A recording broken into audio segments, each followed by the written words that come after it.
एक रात एक सितारा आसमान से गिर पड़ा। हवा की रफ्तार से तेज, बिजली की रोशनी से भी रोशन सितारा आकर हरिपुरम पर गिर पड़ा। प्रभु, उत्तर में हरिपुरम से मैंने एक कलरी योद्धा के बारे में सुना है। मेरा मूवी रिव्यू शो में आज जिस मूवी की मैं बात करने वाला हूँ, जिस मूवी का मैं रिव्यू करने वाला हूँ, उस मूवी का नाम है ARM। ये एक मलयालम मूवी है जो कि अभी सितंबर 2024 में रिलीज हुई थी। और इस मूवी का अगर मैं डायरेक्शन की बात करूँ तो इस मूवी का जतिन लाल ने इस मूवी को डायरेक्ट किया था। और इस मूवी के अंदर अगर मैं एक्टर्स की बात करूँ तो टोविनो थॉमस इस मूवी के अंदर मेन किरदार में है। और इस मूवी के जो साथ दे रही है वो कृति सेट्टी एक लीड रोल में है। इस मूवी की अगर बात करूं मैं, ये एक मूवी ऐसी है, इसको 3 टाइमलाइंस में बनाया गया है। मतलब कि इस मूवी को 1900 के आसपास की एक स्टोरी दिखाई गई है, फिर 1950 के आसपास की एक स्टोरी दिखाई है, फिर 1990 के आसपास की स्टोरी दिखाई गई है। मतलब इस मूवी को ना 3 टाइमलाइंस में दिखाया गया। सबसे पहले इस मूवी के बारे में, कहानी के बारे में बात करूं तो इस मूवी की कहानी एक इस तरीके से दिखाई गई है कि 1900 के आसपास में एक आसमान से एक पत्थर, एक सितारा गिरता है, एक तारा गिरता है और वो एक गांव में जाके गिर जाता है। उसे गिरने से उस गांव के अंदर कुछ तरक्की आ जाती है, लोगों को मतलब बहुत सारी चीजें, लोगों उस पत्थर को मानने लगते हैं। तो उस पत्थर का एक ऐसी मूर्त बनवाते हैं जिसको वो बहुत ही ज्यादा इंपोर्टेंस देते हैं, एक तरीके से पूछते हैं उस मूर्त को।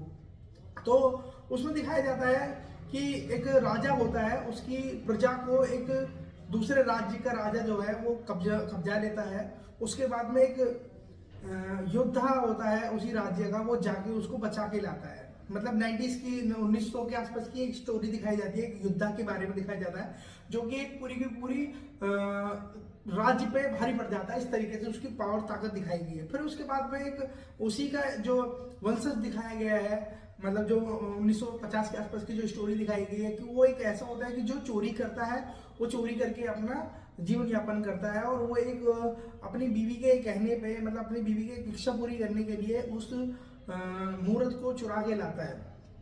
उसके बाद की तीसरी टाइमलाइन दिखाई जाती है उसके बेटे की, मतलब उसके तीसरी जो वंशज होता है तीसरा, उसकी कहानी दिखाई जाती है। वो एक पढ़ा लिखा लड़का होता है, बट उसके जो दादा या नाना की वजह से वो चोर होते हैं, जिस वजह से उसको चोर चोर कह के उसको हर जगह उसको अपमानित करा जाता है। उसकी स्टोरी दिखाई गई है।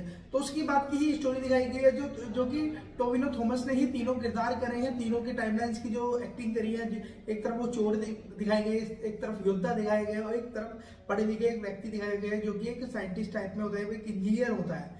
तो कृति सेट्टी की भी एक्टिंग इतनी ज्यादा अब मैं कह नहीं सकता क्योंकि इतना ज्यादा रोल नहीं है, एक छोटा सा रोल दिया गया है कृति सेट्टी को, क्योंकि इनका जो मेन मोटिव था, जो मेन कहानी का जो किरदार था वो टोविनो थॉमस थे।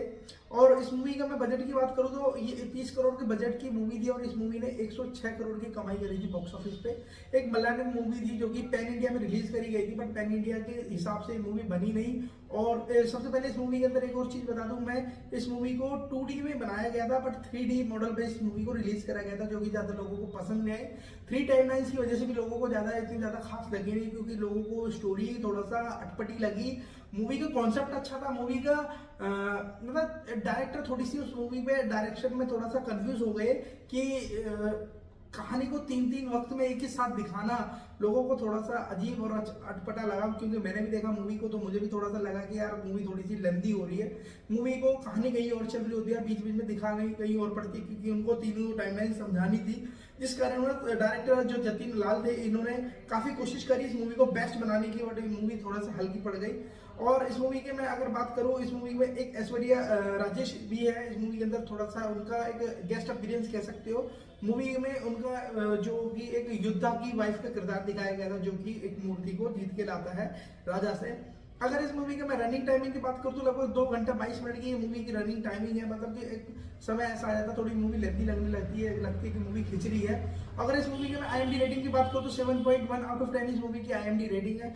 और मूवी बहुत अच्छी है। मतलब मूवी बस आप कंफ्यूज हो जाओगे क्योंकि मूवी टाइमलाइंस में जो दिखाई गई है, जिस कारण से आपको थोड़ा सा मूवी अटपटी लगेगी।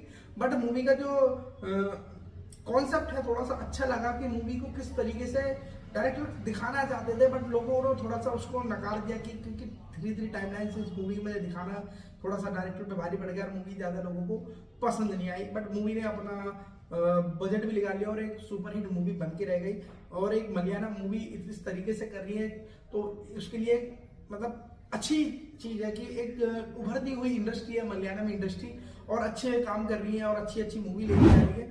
और आपको मेरा रिव्यू कैसा लगा प्लीज़ लाइक शेयर कमेंट करके बताइएगा। मूवी देखने के लिए आप हॉटस्टार पे देख सकते हैं मूवी को। Thank you.